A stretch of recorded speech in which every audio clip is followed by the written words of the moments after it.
Pemirsa, pemerintah hingga kini belum menaikkan harga BBM bersubsidi. Presiden Joko Widodo mengatakan terkait harga BBM masih dalam proses perhitungan yang sangat hati-hati. Dan untuk membahasnya, sudah bersama kita bergabung Direktur Eksekutif Indef, ada Tauhid Ahmad.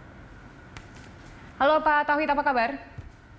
Baik, apa kabar Mbak? Iya, katanya saat ini pemerintah sedang berhitung. Kira-kira apa yang harus diperhatikan oleh pemerintah dalam hitung-menghitung ini? Yang pertama ya, minggu lalu kami melihat harga asumsi minyak menggunakan ICP konsensus maupun di luar itu sekitar 105 US dollar per barrel begitu, karena itu sampai bulan Juli.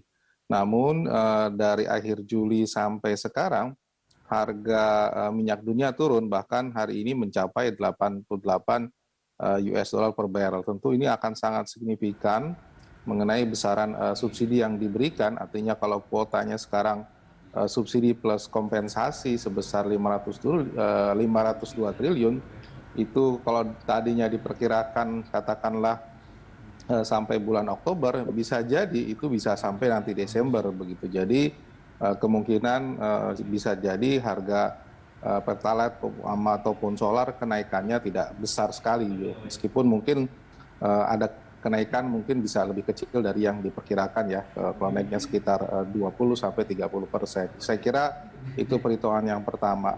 Yang kedua, saya kira yang kemudian kedua adalah dari efek katakanlah kelangkaan gitu ya di bulan-bulan terakhir. Itu juga menjadi pertimbangan ketika bulan terakhir katakanlah September ini beberapa daerah mengalami kelangkaan, karena akan ada daerah-daerah yang prioritas tetap dipertahankan, tetap ada, tapi ada daerah yang karena kesulitan geografis dan jauh itu akan mengalami kelangkaan. Saya kira akhirnya mungkin ini menjadi pertimbangan sekarang untuk tidak dinaikkan. Menurut saya dua hal itu yang sedang mungkin dipikirkan oleh pemerintah begitu. Ya, baik. Dan tentunya juga yang saat ini menjadi concern pemerintah adalah bagaimana juga membuat bantalan sosial ataupun semacam BLT salah satunya untuk bisa mengurangi risiko ataupun dampak di masyarakat. Menurut Anda seberapa efektif nantinya BLT ini?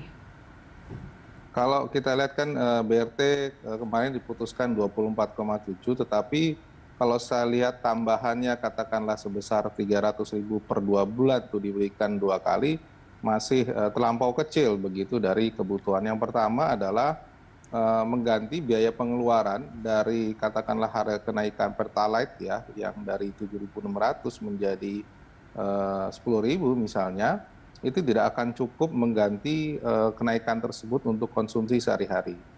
Yang kedua adalah dampak dari katakanlah kenaikan BBM terhadap makanan, kemudian terhadap biaya logistik maupun terhadap pengeluaran lain-lain itu jauh lebih tinggi, dan itu bantuan yang diberikan tidak cukup mengkompensasi itu semua.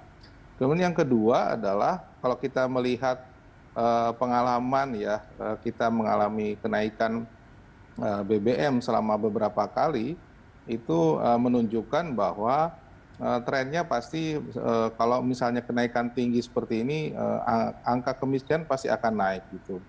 Diprediksi kenaikannya akan nambah sekitar 1%. Jadi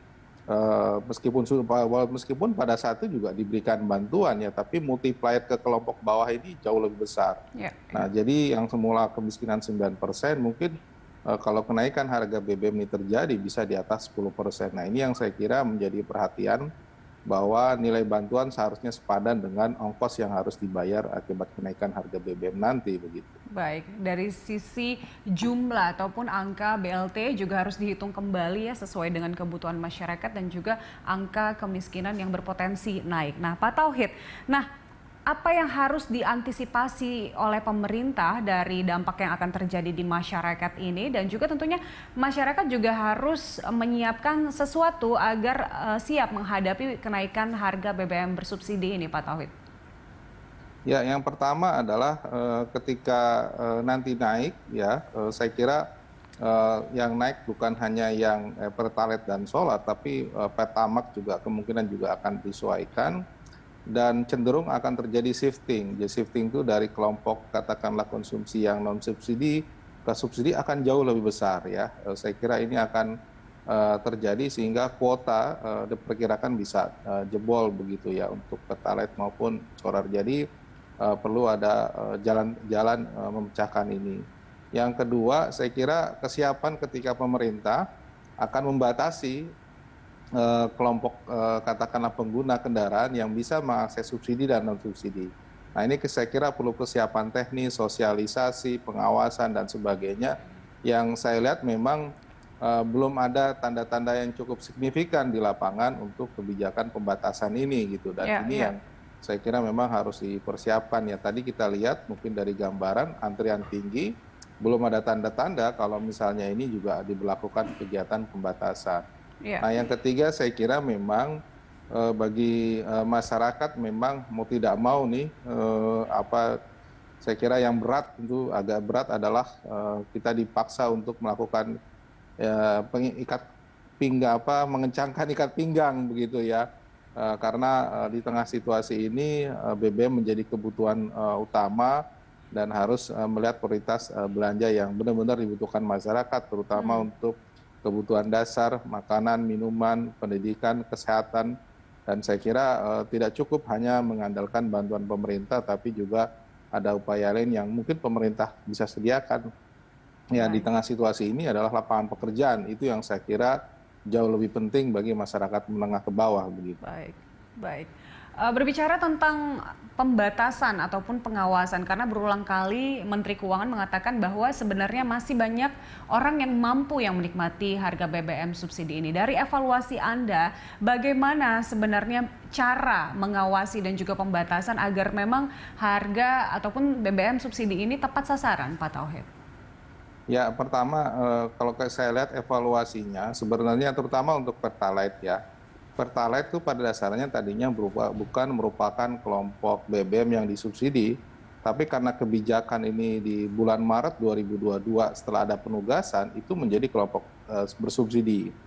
Nah pada awal Maret itu tidak ada sosialisasi bahwa ini masyarakat dilarang konsumsi ya, dan ini akhirnya menjadi karena preferensi masyarakat ini boleh-boleh saja akhirnya menjadi besar.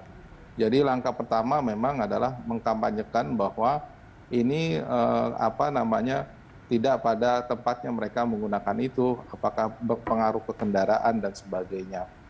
Kemudian yang kedua adalah kalau kita lihat beberapa informasi bahwa pembatasan dilakukan berdasarkan kendaraan, CC dan sebagainya, itu tantangannya adalah tentu di pengawasan ya, karena jumlah SPBU banyak sekali. Kemudian karena ada pengecualian dan sebagainya, tentu saja ini akan menjadi problem di lapangan. Akan lebih sederhana untuk pemantauan adalah ya kita bedakan saja untuk roda 4 tidak boleh lagi menggunakan BBM bersubsidi begitu ya. Sementara yang katakanlah kendaraan roda 2 masih bisa diperbolehkan ya. Tentu ini akan jauh lebih simpel pengawasannya di lapangan begitu. Bagi kelompok masyarakat ataupun yang menggunakan kendaraan roda 4 katakanlah berhak ya mendapatkan subsidi ya diberikan mekanisme lain. Mereka mendaftarkan, mereka ini kemudian mendapatkan katakanlah semacam BLT juga begitu, voucher yang nanti bisa ditukarkan untuk agar mereka lebih mudah menggunakan itu untuk belanja BBM yang non subsidi karena itu ada pengurangan biaya dan sebagainya.